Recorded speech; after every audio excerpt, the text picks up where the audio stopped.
أعوذ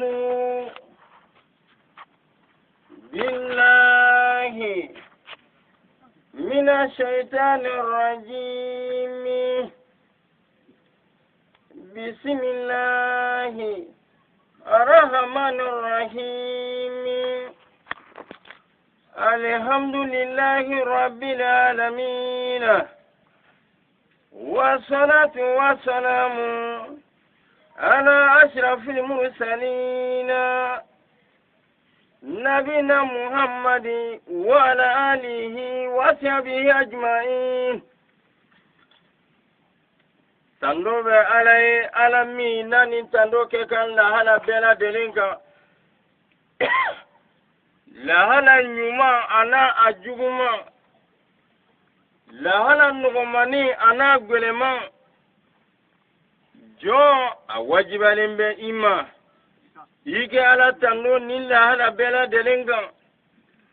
ambo mansa tando ka bargala na ere ka kuma ganni mumina annana ye kandana seka ale ala bargala la hakika la anna ayatan do akali qur'ana kono woro chama naka kuma kan dodi ayatan no ro ko alhamdulillahi rabbil alamin ammo man satano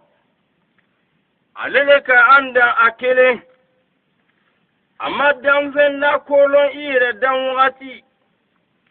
amma damfen do la kolon damfen do damwati tuma mina akele na daninge ade damfen lo jina ani mugo ani uitana damfen nabi to ma dugolo kan ko ka ale ala ke kilinni naga kuma gandi ko ubudu allaha wala tushriku bi shay'a ubudu fil amrule abelo anuma abelo amtanama angana fem fara ale ala le keleni flanante alala bato anyana tugo woto flanga foya ati akebaka kisi bato kebaka kisi alikema lolo ka flanga foya misikala jarati to iya batoro manzami ako ayraba kuma aka alqur'ana kono lahu ma fi samawati samfen ay kana tigi wora nyini ola samfen sando abe ale alata wa ma fil ardi santa duma kolo kan mira fanata alata wa huwa ala kulli shay'in qadir wa huwa qadiru ala kulli shay. Adam minke abe sala ayrema minge abesa ala alele mansadi abese ko bela delena ya'lamu ma yaliju fil ardi wama yakhruju minha wama yanzilu minas sama wama ya'ruju fiha fem nabe don duguma kulu dugoro aramadin tana ni bela dele alaka loni ngono fem nabe bo duguro asite kala mansakile min nyinama